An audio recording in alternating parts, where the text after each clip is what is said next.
She is my stepmom. She always care about the environment. She always find a way, even the little things. Like putting your trash on the trash can or saving the electricity. But in this video, I'm talking about the biopori holes that she had for almost a year now. If you didn't know what a biopori hole is, it's a hole with a diameter of 10 to 30 centimeters with a length of 30 to 100 centimeters that covered with organic waste that serves to trap the water that flows around it. So it can be a source of water supply for underground water, plants in this vicinity, and can also help weathering of organic waste into compost that can be used for fertilizer plants. She was the one that had the idea. She told my dad the benefits of making biopori, and then my dad told me the benefits of making these holes. And therefore, we helped her make these holes. So recently, I interviewed her to ask why she helped the environment and why she chose biopori. Kenapa tante mau membantu lingkungan dengan bikin biopori? Iya. Pertama-tama gini ceritanya.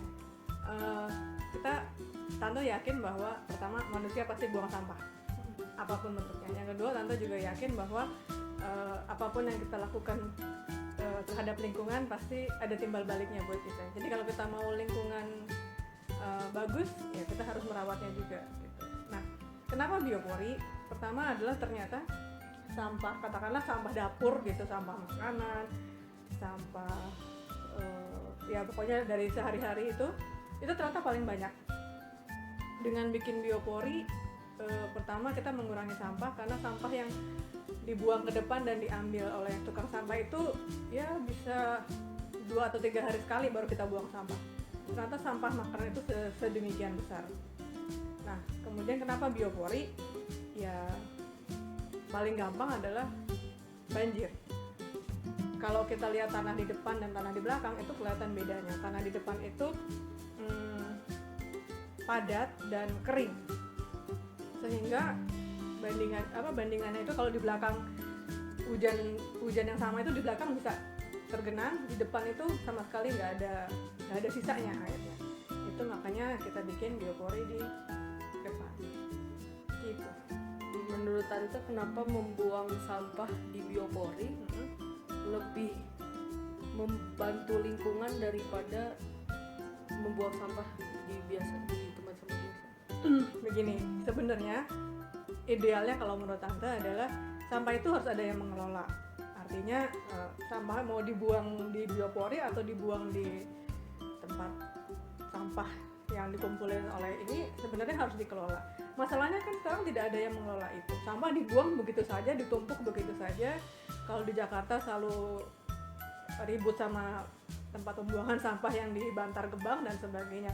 Akhirnya orang per orang harus berusaha sendiri untuk mengelola sampah. Kalau Tante itu memisahkan misalnya botol plastik yang putih itu akan selalu dikumpulkan, kemudian sampah kertas juga dikumpulkan. Nah, sampah yang lain itu yang kita sekarang belum tahu mau diapain.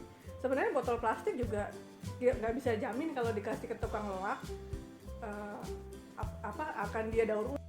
Terus bagaimana apa saran tante tentang orang yang belum memulai biopori atau yang belum memulai untuk memilah sampah dan membantu lingkungan?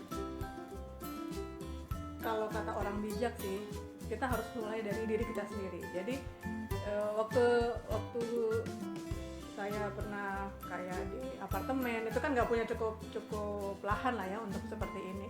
Bahkan sebenarnya kalau memilah sampah itu juga ini kok makan tempat. Kalau kita kumpulin sampah plastik kan juga sebenarnya itu merusak pemandangan kan, dan harus ada tempat untuk menyimpannya. Kalau orang punya rumah kecil mungkin susah, tapi saya yakin dimanapun kita mesti cari cara. Apapun yang bisa kita lakukan. Kalau waktu saya di apartemen belum bisa bikin biopori, oke saya kumpulin sampah plastik, oke saya kumpulin kertas, oke saya kumpulin karton. Tapi sekarang saya udah punya tempat yang bisa bikin biopori, kenapa enggak?